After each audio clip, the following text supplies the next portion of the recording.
I don't come again. So today's story is about a woman. Her name is, or was rather, AILEEN WUORNOS.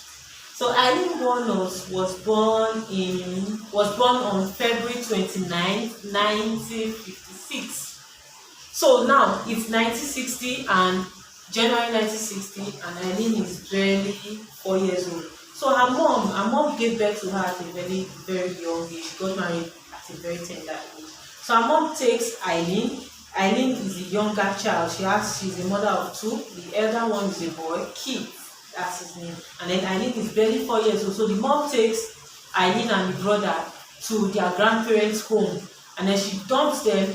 She leaves. She never comes back again. So that was the last time Keith and AILEEN WUORNOS ever heard from their parents again. Their dad died at a very young age, so they are not from them. So that was it. So from this age on, from 1960, they start living with their grandparents. So when AILEEN turns 14 years old, she is raped by her granddad's friend. So this man come the house, so he rape the girl. Now she's 14 years old and she's pregnant. She had to drop out of school. She dropped out of school, and then she was taken to this home for the unwed. So that was where she stayed until she eventually gave birth to the child. And immediately she gave birth to the child is taken away from her, and then the child is given up for adoption. Then after this, she returns back to the grandparents' home. Returning back to the grandparents' home in July of the same year, she's still 14 years old, don't forget. Her grandmom dies of liver failure.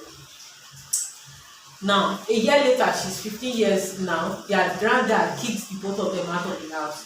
Keith and AILEEN, they get separated with nowhere to go. Keith goes the other way. AILEEN just moves further. She still lives very close to the house. Don't forget, she's just 15 years old. So she's living in a wooded area close to their house. And then she gets into sex work just to survive. So she started doing this work, and then she does hitchhiking while she was 15 years old until in 1974. AILEEN is now 18 years old. She gets arrested around she live in Michigan, I forgot to say. So she gets arrested.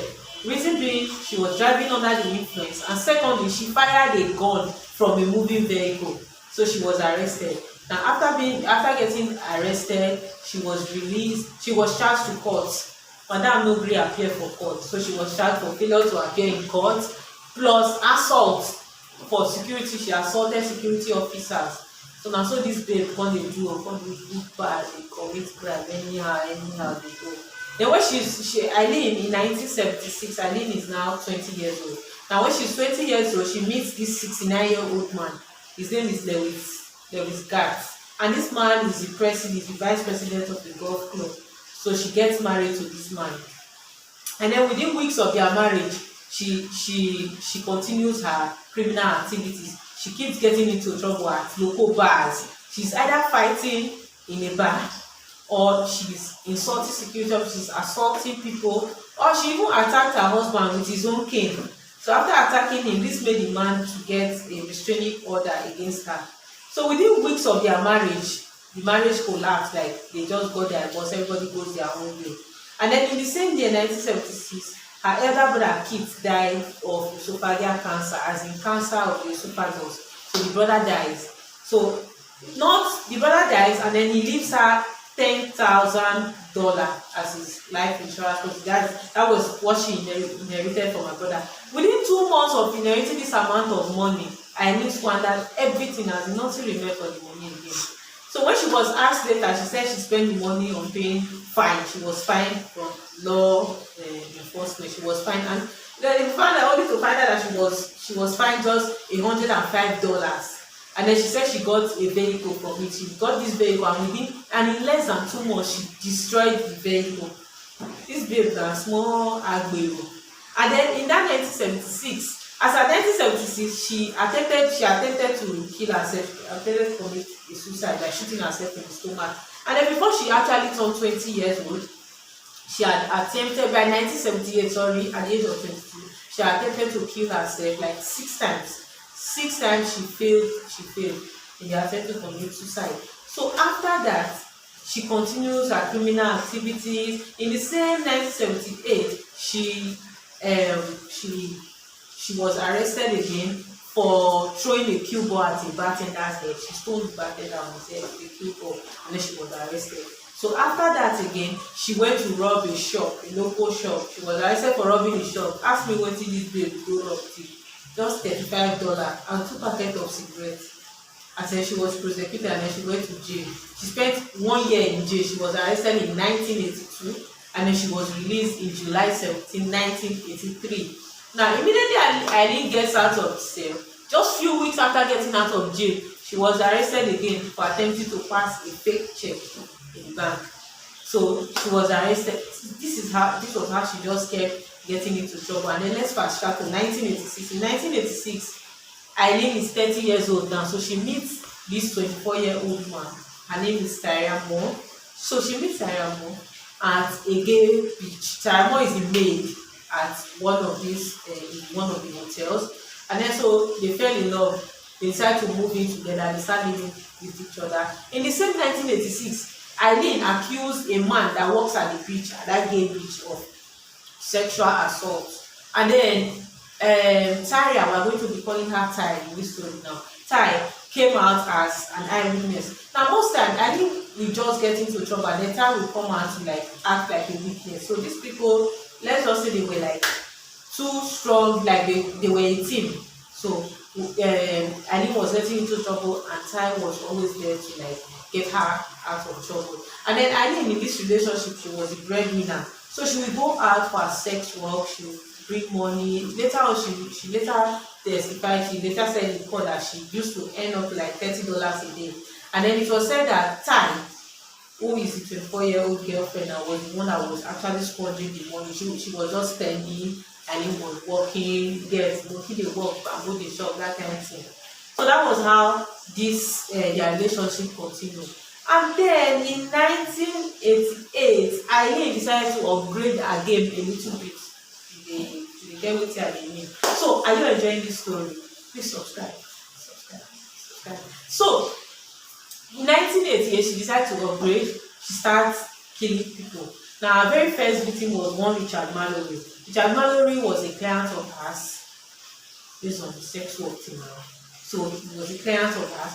His body was found on December 13th in a wooded area. But while the spending in court later, she said she actually killed him towards the end of November of that year, 1989. So she killed 7 men within a 12-month period. So she killed this man, and this man was 59-year-old. And then she also went ahead to kill another man, one Charles Edmond. She also killed a Richard Charles. She killed one Peter Slems Abraham. She killed one Tony Bruce. All of these men amounted to 7 persons that she murdered around this period. Then there were some of them, she killed them, she stole from them after killing them. The Peter Slems Abraham, she actually killed the man, she took his van, and then she found out that there was a gun behind the passengers, like at the bottom of the passenger seat. So she took the gun, and then she decided to sell off the gun, not knowing that this gun was registered under this man's name. So, like, this gun was somehow the cops found this gun with the new owner of it, and then they tried, this man is late, this man is there, they are trying to like look for him, and then we find this. So now the cops tried to lift off fingerprints from the gun, and then this now brought up AILEEN. Reason being that AILEEN has been, if you've been following this story, like her record is already with the court for several times. So her name comes up, and she was the person that sold the gun to this man. And then she also sold the man's car. Then another victim of hers is one US Air Force man. This man was a child rights activist. She murdered this 5-year-old man. She stole his car, and then she started using the car. So while she was using this car, she and her babe Ty, they were using the car to like cruise around town. They kept moving from place to place within Florida. So while they were moving from place to place, they had an accident. And then when they had this accident, she immediately had the accident because there was this very loud, this banging sound that came from the car crash. The neighbors around, they decided to come out to like find out what was going on, and then they noticed that 2 ladies had a car crash. So they were like trying to find out, are you okay? Do you need any help? But Eileen, on the other hand, she just freaked out, and then she decided to tell Ty, let's run away, let's move. So they decided to just run. So this is concerning. So the neighbors had to call the court like, hello, two ladies just had an accident here and they ran away, leaving the car behind. So the court were like, could you please give us a description? And then they give the description. This matches the person they are looking for. Don't forget, there's an arrest warrant out already for Eileen for all of the crimes she committed. So they are looking for her. And then they decided to just go on this chase. Then she was arrested at one bar. It's called the Last Resort. So she was arrested at this biker's bar. But when they came there, when she was arrested, she was not with her girlfriend Ty in this place. So when asked, she said they had a little disagreement, and Ty decided to move to Pennsylvania. So the cops tried to like get a hold of Ty. They wanted her to like confess, to maybe to like bring it, like confess to the crimes, so that Eileen could be arrested. So they wanted to make this plea bargain with her. She will get immunity if she decides to like testify against Eileen in court. So it took her 3 days. Her phone, all of those things, they were taped just to get the recording for her. So she starts calling Eileen, and then she's like, hey, could you please tell these people, everyone, people are asking questions, they think I am the one that committed all of this murder, or I did this with you, but I did not. I have family, there are too many questions, could you please just let them know? And then 3 days later, Eileen decided to reply her call, and then she confesses to the crimes she bought. In all of this, she kept saying that she was a victim of sexual assault, that she killed them in self-defense, that she never planned to kill them. I know they are. So Eileen is finally arrested. She was arrested in 1990, and then she was in court. Then they tried to like carry out a psychiatric test to see if this person is actually fit to stand, if she's sane enough to stand trial. So after the test reveals that Madam no dey follow to stand trial. So they decided to take her to court. And then in 1991, woman, a 40-year-old woman by the name Eileen, she decided to adopt Eileen. She decided to adopt our 30-year-old, I think 34 years old Eileen at this point. So Eileen is in jail. She's facing trial for the murder of 7 men. Then the first man, when she came to the court, she gave this graphic description of how the first victim, who is the 59-year-old Richard Mallory, had tried to had raped her. She said he raped her, that he even sodomized her, how he used some chemicals on her, put them in her nose, like her details and everything was so graphic. It was so she just gave all of this. She told the court how he attempted to do all of this. And then while they were going through the case, they discovered that Richard Mallory actually was a sex offender, like he was a rapist, was a convicted rapist. So because of this, the court actually thought there is a possibility that this would have happened. So she was now facing trial. It was believed that she actually did this in self-defense. So she was facing trial for the murder of that 6 men. While she was facing trial, after she was convicted for the murder of 3 of them, she gave a no plea bargain, a no contest plea. A no contest plea is like is more of like the criminal standing in between. I am not saying that I committed this murder, and I am not also saying that I did not commit this murder. So she wasn't denying, she wasn't actually in denial, and she wasn't saying that. And she also testified that the other 6 men, they did not sexually assault her. So this case went on and on, and then 3 persons that were the 3 first persons, she was actually giving 3 death sentences for the 3 third person, for the first 3 persons, and then the other 3 persons was also giving 3 death sentences again. So Eileen faced jail. She was on death row right from 1992 up until 2002. And then in 2002, Eileen decided to surface again. She decided to retell her story.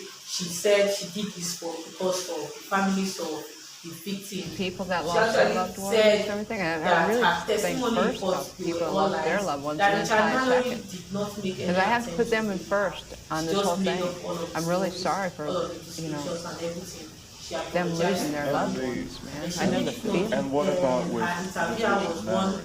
Communicate that she made it clear to them that yeah, Richard Mallory is definitely was not self-defense. Richard Mallory, I killed him he had, I needed his wheels to move the stuff, and I had the right amount of money I needed to. That she cannot be let out, because if she goes out, she's definitely going to kill again. And then finally, in 2002, AILEEN was executed by lethal injection. Now, in her last statement, just before on her final day, she decided not to, she refused her breakfast. She opted for coffee instead. She had a cup of coffee. The reason is serious. In her final words, there's no way, nobody should go in that execution chamber dying on a hope for a lie, even by the second, make it out of this thing on a lie. But I heard, so that's it for me today, guys. being You on think death row AILEEN after WUORNOS 12 was years. a victim of the society, from her upbringing? Nick, Do you think she was a victim? and that's the last time I said, AILEEN WUORNOS was you have to kill AILEEN WUORNOS because she killed again.